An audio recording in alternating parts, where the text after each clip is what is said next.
شروع اللہ کے نام سے جو بڑا مہربان نہایت رحم کرنے والا ہے۔ السلام ٹو مائی یوٹیوب فیملی۔ سمشا وائس میں خوش آمدید۔ ایک سچی، دردناک اور شاید دلوں کو دہلا دینے والی باہمت کہانی۔ یہ بات پچھلے برس کی ہے۔ اسے اپنے خلا کے کیس کے لیے لاہور جانا پڑا۔ خلا کا قصہ جب سے چھیڑا تھا اس کی طبیعت ناساز رہنے لگی تھی۔ وہ خود اس فیصلے کے لیے آمادہ ہوئی تھی، لہٰذا سفر میں پیش آنے والی ہر قسم کی مشکلات کے لیے خود کو مضبوط بنا چکی تھی۔ اگرچہ اسے علم نہیں تھا کہ زیست اور دنیا کیسے کیسے امتحانات سے اسے گزارنے والی ہے۔ لاہور میں کیونکہ اس کا ننیال رہائش پذیر تھا، اس لیے وہاں قیام کرنے میں اسے دقت پیش نہ آئی۔ کبھی پھپھو، کبھی ماموں، کبھی خالو کے گھر اس کا کارواں رواں دواں رہا۔ جیسے جیسے وقت گزر رہا تھا اس کی طبیعت روز بروز پہلے کی نسبت مزید بگڑتی جا رہی تھی۔ زندگی میں پہلی بار اپنی ماں، بابا، بھائی، بہن سے دور اتنے مشکل راستے کا انتخاب سفر کے کٹھن ہونے کے باعث اس نے اپنی حالت کو فراموش کیا۔ ہنستی کھیلتی دن گزار دیتی، کھانا پینا نہ ہونے کے برابر لینے لگی، کیونکہ سارا دن کا کھانا رات اس کی الٹیوں میں نکل جاتا۔ معاملہ سمجھ سے باہر تھا۔ ماموں جان ایک روز اس کی اس بگڑتی طبیعت کے باعث ڈاکٹر کے پاس لے گئے۔ زندگی میں پہلا ڈاکٹر تھا جو اسے ان گنت دعائیں دے رہا تھا۔ میڈیسن کے ساتھ خدا جانے اسے کیا نظر آ رہا تھا۔ بار بار کہہ رہا تھا، امتحان ہوتا ہے دنیا میں، پریشان نہ ہونا، سب ٹھیک ہوگا۔ خیر گھر آ کر دوائی لی، مسلسل 3 دن بعد بھی آرام نہ آیا۔ کورٹ کی تاریخ بھی آ گئی۔ کورٹ سے فارغ ہونے کے بعد اسی دن واپسی کی تیاری باندھ لی۔ سب حیران تھے، لیکن وہ جانتی تھی اسے اب اپنا آپ ایسا محسوس ہو رہا تھا جیسے بس کچھ ہی لمحے اور بچے ہیں اس کے پاس۔ وہ اپنا وقت اپنے گھر جا کے گزارنا چاہتی تھی۔ دوران سفر کزنز بھی ساتھ تھیں، مگر اسے ایسا لگ رہا تھا وہ تنہا کسی پہاڑ کو اپنے کندھوں پر اٹھائے وقت گزار رہی ہو۔ آخرکار وہ وقت بھی آن پہنچا جب گاڑی کی گھنٹی نے راولپنڈی آنے پہنچ جانے کی خوشخبری سنائی۔ ماں کو دیکھ کے وہ کھل اٹھے، لیکن اتنی بھی سکت نہیں رہی کہ مسکرا پاتی۔ تھکے تھکے انداز بھاری قدموں کے ساتھ گاڑی کی طرف بڑھ گئی۔ اسٹیشن سے گھر تک خاموشی سے سفر طے ہوا۔ جب گھر میں داخل ہوئی تو ماں کی جانب نظر اٹھائی۔ وہ بہت پریشان کن اور حیران کن نگاہوں سے اسے دیکھ رہی تھی۔ کیا ہوا ماما؟ کچھ نہیں، مختصر سا جواب پا کے اس نے کھانے کا کہا اور کھانا کھاتے ہی سو گئی۔ صبح جاگنا محال لگ رہا تھا۔ کاندھوں کا بوجھ تھا کہ کم ہونے کا نام ہی نہیں لے رہا تھا۔ بابا کے ساتھ ایک بار پھر ڈاکٹر کے پاس سے ہو آئی۔ میڈیسن اثر ہی نہیں کرتی تھیں۔ کھانا 1 چمچ کھاتی، الٹیاں دیکھ کھانے کے برابر کرتی۔ سب پریشان تھے۔ ایک رات بہت رو رو کے عرض کی اس نے کہ مالک اپنے پیاروں کا واسطہ، میرے مرشد کا واسطہ، اس نامعلوم بوجھ کو میرے کندھوں سے اتار، مجھ میں سکت نہیں رہی اب، اور تو برداشت سے بڑھ کر اپنے بندوں پر بوجھ نہیں ڈالتا، کھول اس حقیقت کو مجھ پر۔ اسی رات خواب میں دیکھا ایک 4-5 سال کا بہت پیارا بچہ اس کے کاندھوں پر سوار تھا، اور اس کے کاندھوں کا بوجھ بھی اسی کے سبب تھا۔ اس نے اسے کاندھوں سے اتارا، وہ بھاگنے لگا۔ وہ اس کے ساتھ کھیلنا چاہتا تھا، اس نے اسے گود میں لینا چاہا، لیکن وہ ایک جگہ ٹھہرنے کو تیار ہی کہاں تھا۔ خواب جاری تھا۔ اس نے دیکھا وہ اس کی والدہ کے کاندھوں پر بھی ہاتھ رکھ کے کھڑا ان سے روٹی مانگ رہا ہے۔ وہ اسے آگے بڑھ کے گود میں اٹھاتی ہے، اس کی پیشانی پکڑ کے مرشد کی اسم مبارک کا ورد کرتی ہے تو وہ بچہ یکدم ٹیڑھی آنکھوں سے اس کی جانب دیکھ کر مسکرانے لگا اور کہتا ہے، مجھے کچھ نہیں ہوگا اس سے، کیونکہ میں بھی آپ کے پیر و مرشد سے محبت کرتا ہوں۔ یہاں یہ بتاتی چلوں کہ پھپھو کے 2nd فلور پر کمرہ ہے جس میں ایک پرچھتی بنی ہوئی ہے۔ وہاں نظر نہ آنے والی مخلوق کی پوری فیملی آباد تھی۔ وہ اس کمرے میں آرام کرنے کی غرض سے کچھ ٹائم گزار کے آئی تھی، اور ہاں بال بھی سنوار کے آئی تھی، جو کہ شاید اسے نہیں کرنا چاہیے تھا، کیونکہ وہ اس بات سے باخبر تھی کہ وہاں اندیکھی مخلوق رہتی ہے۔ وہ بچہ وہیں سے اس کے ساتھ آیا تھا۔ بچے نے خواب میں یہ بات بھی بتائی تھی۔ صبح جب آنکھ کھلی تو خواب کا ذکر والدہ سے کیا۔ والدہ کا کہنا تھا کہ جب آپ کو اسٹیشن پر دیکھا تبھی سمجھ گئی تھی کہ آپ اکیلی نہیں ہو، ساتھ کوئی اور بھی آیا ہے آپ کے۔ خیر اللہ کا نام لے کے ایک کلندر کی بارگاہ میں معاملہ پیش کیا اور عرض کی کہ اسے واپس بھیج دیں، ہے تو بہت پیارا بچہ۔ مگر اتنے میں وہ کلندر فرمانے لگے، پھر رکھ لیں ساتھ ہی۔ اس نے بجھی ہوئی مدھم سی مسکراہٹ کے ساتھ عرض کی، نہیں، اس کا بوجھ اٹھانے سے قاصر ہوں، آپ اسے بھیج دیجئے۔ لمحے بعد لگا کاندھوں سے بوجھ ہٹ گیا۔ اسے اپنا آپ اتنا ہلکا محسوس ہوا، یوں لگا جیسے وہ پہاڑ جیسے بوجھ کسی نے سارے کا سارا لمحے بھر میں اس کے وجود سے جدا کر دیا ہو، لیکن کچھ تھا جو باقی تھا۔ سلسلہ یہی نہیں رکا تھا، طبیعت خراب سے خراب تر ہوتی چلی گئی۔ اب تو عالم یہ تھا کہ جہاں سارا دن کھانے پینے کے بعد رات الٹیوں میں گزرتی، اب وہ کچھ بھی کھاتی یا پیتی تو اسی لمحے سب منہ سے باہر آ جاتا۔ ہر سستے سے سستے، مہنگے سے مہنگے ڈاکٹر کو دکھا لیا، کچھ افاقہ نہ آیا۔ بخار اب ٹائیفائڈ کی صورت اختیار کر چکا تھا۔ راولپنڈی کے ایک مشہور ہومیوپیتھک ڈاکٹر کے پاس اسے لے جایا گیا۔ میڈیسن بھی کھانے کی طرح منہ میں رکھتے ہی اگلے لمحے باہر آ جاتی۔ ڈاکٹر کو صورتحال بتائی۔ انہوں نے کہا، یا سلاموں 7 بار پڑھ کر میڈیسن لو، چنانچہ اس عمل کو کیا گیا، مگر میڈیسن 2-3 سیکنڈ اندر نہ ٹکتی اور الٹی کے ذریعے باہر آ جاتی۔ اب حال یہ تھا کہ معدہ جگر کوئی چیز قبول کرنے کو تیار نہیں تھا۔ خون بھی الٹی میں یوں آنے لگا جیسے کسی نے فوارہ کھول دیا ہو۔ اب صورتحال بہت سنگین تھی۔ اسی ڈاکٹر کے پاس پھر لے کے جایا گیا۔ اب کی بار ڈاکٹر نے ٹیسٹ رپورٹ ہاتھ میں لیے، ایک نظر اس پر ڈالی اور ایک اس کے والد پر۔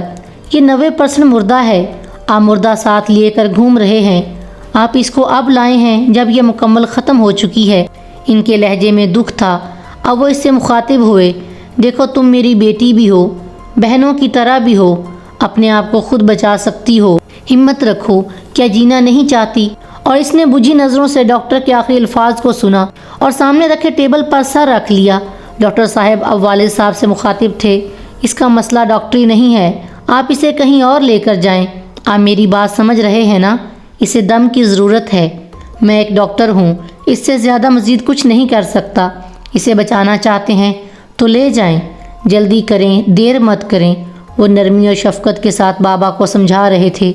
گھر آ کر والدہ کو بتایا اور روتے روتے لیٹ گئی۔ اسے لگا اب ختم ہے سب، لیکن اتنی جلدی مالک کی رحمت سے منہ موڑنا بھی اسے گوارا نہیں تھا۔ ہاتھ جوڑ لیے، واسطے دیے، آقائے کل مختار صلی اللہ علیہ وآلہ وسلم اور مرشد پاک کے، مجھے حجابات سے نکال کے دکھا، مالک تو قادر مطلق ہے۔ منظر آنکھوں میں گھوم رہے تھے۔ وہ سو چکی تھی۔ زندگی میں پہلی بار اس نے اتنا خوفناک خواب دیکھا۔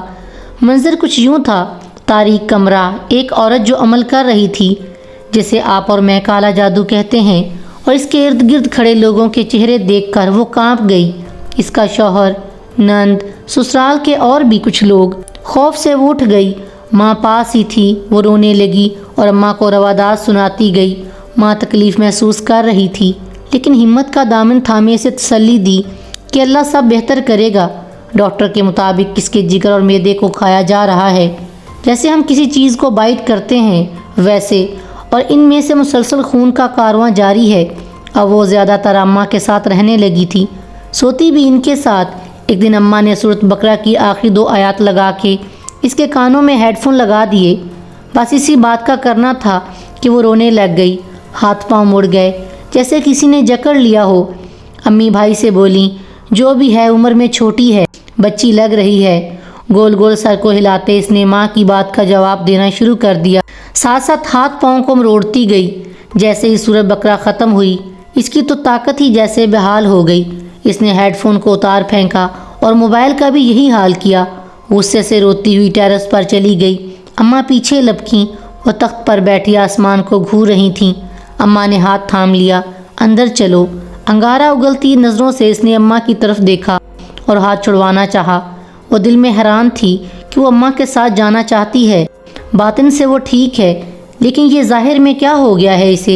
وہ چاہتے ہوئے بھی خود سے کچھ کر نہیں پا رہی تھی، بتا نہیں پا رہی تھی کہ ماما میں جانا چاہتی ہوں اندر، پر یہ جو میں ظاہر میں کر رہی ہوں یہ میں نہیں ہوں۔ معاملہ کھل کے سامنے آ گیا تھا۔ اب اسے سب واضح تھا اس کا حال۔ اس کی طبیعت، اماں نے پیار سے پوچھا، تمہیں کس نے بھیجا ہے؟ اس کی شکل میں ایک معصومانہ انداز آ گیا، جیسے کوئی بچہ تکلیف میں ہو، اپنوں سے دور جانا چاہتا ہو مگر اس سے باندھا گیا ہو۔ ماں کی آواز پھر سے آئی، اپنے امی ابو کے پاس جانا ہے تمہیں؟ کس نے بھیجا ہے؟ کیا جانا چاہتی ہو؟ اس بات میں سر ہلایا۔ اماں نے اس کا ہاتھ مضبوط گرفت میں لیا اور کہا، آؤ تمہیں گھر لے کے جاؤں۔ وہ ایسے اٹھی جیسے کھویا ہوا کھلونا دلانے کے لیے لے جایا جا رہا ہو گھر۔ بس اتنا بولی اور روتے روتے ماں کے ساتھ کمرے میں داخل ہو گئی۔ ماں نے اسے صوفے پر بٹھایا۔ گھر وہ اب بھی یہی بول کے رو رہی تھی۔ اماں نے دودھ کا گلاس اس کی طرف بڑھایا اور کہا، اتنے دنوں سے تم نے میری بیٹی کو کچھ کھانے پینے نہیں دیا۔ مجھے اپنی بیٹی پر ترس آتا ہے اور اس سے زیادہ تم پر آتا ہے کہ ناجائز اذیت کے لیے نکی سی بالڑی چھوٹی سی بچی کو عمل کے ذریعے بھیج دیا ہے۔ چلو میری بیٹی یہ دودھ کا گلاس پیو، اور اسے یعنی میری بیٹی کو الٹی مت کروانا، اسے تم نے بہت وقت سے سونے بھی نہیں دیا، آج اسے سونے بھی دو۔ اس نے دودھ کا گلاس ماں کے ہاتھ سے لیا اور گٹا گٹ سارا دودھ پی کے سو گئی۔ اپریل سے 6 جون تک کی وہ واحد رات تھی جس میں کچھ خوراک اس کے حلق سے اتری اور وہ پوری رات اطمینان سے سوئی۔ اگلی صبح کا منظر ہی الگ تھا۔ کالے جادو سے بھیجی وہ چیز اس کے ظاہر پر مکمل حاوی ہو چکی تھی۔ اکثر ایسا ہوتا ہے جب کسی پر اثرات جنات حاوی ہوتے ہیں تو بندہ اپنی عقل و یادداشت کھو دیتا ہے۔ شفا یاب ہونے پر اسے کچھ یاد نہیں رہتا۔ جہاں تک میرا خیال ہر ایسا تب ہوتا ہے جب سرزمین خالی ہو۔ جیسے آپ جب زمین لیتے ہیں تو اس کی 4 دیواری نہ کروائیں، اس پر اپنا پرچم نہ لگائیں، تو قبضہ گروپ جو طاق لگائے بیٹھا ہوتا ہے فوراً آپ کی سرزمین پر حاوی آ جاتا ہے۔ اسی طرح اس کی دل کی سرزمین پر بھی ایک جھنڈا لہرا رہا تھا، مرشد پاک کی نسبت کا جھنڈا۔ وہ باطنی طور پر مکمل ہوش میں تھی مگر ظاہری اس کا خود پر بس نہیں تھا۔ یہ بھی مالک کی رحمت تھی کہ اپنے پیاروں کے صدقے اس کے باطن کو جگائے رکھا تھا۔ وہ اب بس ہاں جی ہوں یہ 2 لفظ بول پاتی، وہ بھی بے مشکل۔ ایک رات اس نے اپنے سامنے کسی کو بیٹھا پایا۔ اس کے ہاتھ میں اس کا معدہ اور جگر تھا۔ وہ چیز اس کے اعضاء کو مسلسل دانتوں کی مدد سے کاٹ رہی تھی، پر پاس سوئی ہوئی والدہ کی ہڈیاں چاٹنے لگی۔ یہ سب دیکھ کر وہ زور زور سے روتی، لیکن آواز اس کے دل سے اس کے کانوں تک محدود رہتی۔ وقت گزرتا گیا، بالآخری حالت وہ وہاں پہنچ گئی کہ اس کی سانس اکھڑنے لگی۔ مارے خوف کے ساری رات سارا گھر جاگا۔ 3 روز تک یہی کنڈیشن رہی۔ پھر گھر والے راولپنڈی میں موجود ایک جگہ لے آئے۔ راستے میں وہ غصہ کرتی رہی، والدہ کا ہاتھ بار بار زور سے جھٹکتی رہی۔ مسجد پہنچ کر گاڑی سے نہ اتری، والدہ نے زبردستی باہر کو کھینچا۔ مسجد کے مرکزی دروازے سے وہ نہ چاہتے ہوئے بھی داخل ہو گئی۔ والد نے آگے بڑھ کر خادم صاحب کو مختصر سارا ماجرا بتایا۔ خادم صاحب نے ایک کانچ کے فریم میں لگا نقش اس کی آنکھوں کے آگے کیا۔ اس نے فوراً آنکھیں موند لیں اور زمین پر بیٹھ کر والدہ کی گرفت سے نکلنا چاہا۔ خادم صاحب نے والد اور والدہ کو تاکید کی کہ اس پر گرفت مضبوط رکھیں اور ایک گلاس میں پانی منگوا کر اس پر کچھ پڑھنا شروع کر دیا۔ اب جیسے جیسے وہ پانی کا چھڑکاؤ کرتے اس کی حالت اور طاقت میں اضافہ ہوتا۔ وہ پہلے سے زیادہ قوت لگا کر خود کو والدین کی گرفت سے آزاد کرانے کی مکمل کوشش کرتی۔ اب کی بار وہ اٹھ کے بیٹھی اور چیخنے لگی۔ صبح کا وقت تھا۔ مسجد میں خادمین کے علاوہ دم دعا کروانے والے افراد کا ہجوم نہ تھا۔ مسجد کا صحن اس کی چیخوں سے گونج رہا تھا۔ وہ خادم صاحب کو کہہ رہی تھی، مجھ پر پانی نہ پھینکو، میرے منہ پر پانی نہ ڈالو۔ خادم صاحب نے پھر سے وہی عمل کیا۔ اب حالت کچھ تھمی تھی۔ خادم نے والدین سے کہا اسے نیم کے درخت کے پاس لے جائیں جو کہ مسجد کے مین گیٹ سے اندر آتے دائیں طرف کچھ فاصلے پر تھا۔ اسے وہاں لے جایا گیا۔ خادم صاحب بھی تشریف لے آئے اور کہا اسے اس درخت کے ساتھ باندھ دیں۔ دل میں اس نے ایک بار کہا مالک میں تیری رضا میں راضی۔ باطن اس کا اس حال میں بھی ظاہر سے آگاہ تھا۔ ایسا لگتا تھا روح کہیں دور کھڑی ہو کر سارا منظر دیکھ رہی ہے۔ درخت سے باندھنے کے بعد نیم کا ایک تنا خادم صاحب نے اس کی ناک میں داخل کیا اور آنکھ کے قریب تک لے گئے۔ پوچھا کون ہے تو، کہاں سے آئی ہے، کیا چاہتی ہے؟ جواب ملا میرا نام بطول ہے، اس کے سسرال والوں نے کالے علم کے ذریعے بھیجا ہے، اسے مارنا ہے، مار کے جاؤں گی۔ خادم صاحب نے پھر سوال کیا مسلمان ہے تو؟ جواب دیا ہاں۔ خادم صاحب نے کہا کلمہ سنا۔ اس نے مہلت مانگی۔ خادم صاحب کی گرجدر آواز آئی نہ پتر نہ، میں تمہیں 1 سیکنڈ بھی نہیں دوں گا۔ پوری بسم اللہ پڑھ کر 3 دفعہ کلمہ سنا۔ جب اس نے سنا دیا تو وعدہ لیا کہ آئندہ اسے تنگ نہیں کرنا، دوبارہ آئی تو جلا دوں گا۔ اب جانا چاہتی ہو یا مسجد میں رہنا ہے؟ اس نے کہا جانا ہے۔ سو بھیج دیا گیا اور اس وقت بھائی گھر تھا۔ اس نے دیکھا کہ گھر کے کونوں سے سیاہ دھواں نکلا اور ایک کمرے کے پنکھے سے زوردار سیاہ چنگاری نکلی اور وہ دھواں ٹیرس سے ہوتا آسمان میں گم ہو گیا۔ 7 جون کو اس واقعے کو پورا 1 سال ہو جائے گا۔ اس مسجد کا تعویذ آج بھی اس کے گلے میں ہے۔ جاتے وقت وہ چیز والدہ سے کہہ کے گئی تھی آپ بہت اچھی ہیں، مجھے آپ بہت پسند ہیں، آپ کے بچے بھی بہت اچھے ہیں، میں آپ سب کو پسند کرنے لگی ہوں۔ اور ہاں وہ پھپھو کے گھر والا بچہ آج بھی جب وہ اس گھر میں جاتی ہے تو 2nd فلور کی سیڑھیوں میں بیٹھ کر اس لڑکی کو آج بھی دیکھتا ہے۔ سٹوری اچھی لگی ہو تو لائک شیئر سبسکرائب ضرور کیجیے گا، اور اگر آپ بھی کسی ایسی ہی سچی کہانی کے بارے میں جانتے ہیں تو ہمیں انسٹاگرام میں اس کا لنک ضرور بھیجیے گا اور ہم ایسے ہی آپ کی سٹوری کو لوگوں تک پہنچائیں گے۔ کمنٹ سیکشن میں اپنی رائے ضرور دیجیے گا۔